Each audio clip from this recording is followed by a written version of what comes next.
This is an obelisk.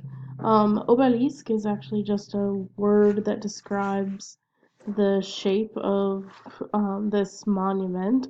It doesn't have any practical use. It's just there as a decorative piece. This is the oldest monument in Paris because it is 3,300 years old. Actually, well, older than that now. It's over 3,400 years old. And this was a gift from Egypt. It hasn't been in Paris that long. It's actually only been in Paris since 1829. And the Egyptians, it used to mark the front of the Luxor Palace in Egypt, but the Egyptians sent it to the French in hopes that the French would not colonize in Egypt. It didn't necessarily work because the French accepted their gift and then colonized anyway. But an obelisk represents a ray of sunlight. And so it's meant to tell the story of the sun god here on the hieroglyphics. Um, and this sits, the l'obélisque sits on Place de la Concorde, which you can see there in parentheses on this slide. Um, Place de la Concorde is the heart of Paris.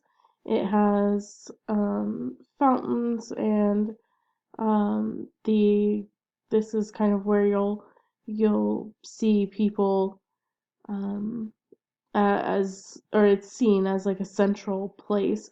This is also where Marie Antoinette and Louis XVI, Louis XVI, were beheaded, and it was also the headquarters for Hitler's army in World War II. So it's been a place for lots of tragedies or difficulties, but it's also been a place for victories and celebrations in history. You can look at the map here and see that the Louvre is right over here.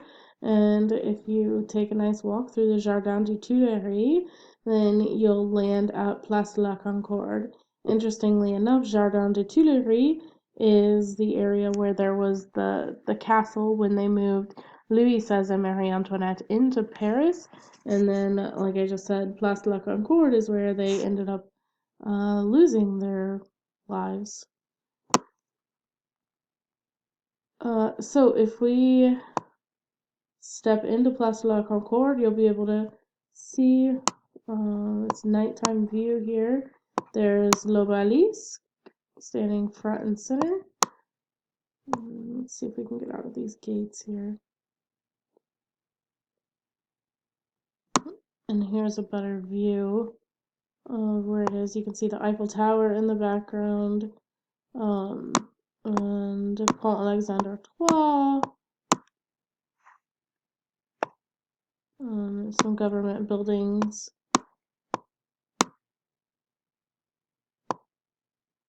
There's also a Ferris wheel close by. If you're interested in seeing Paris from that level. There's kind of an aerial view of Place de la Concorde. Again, it's just a nice gathering place for the French.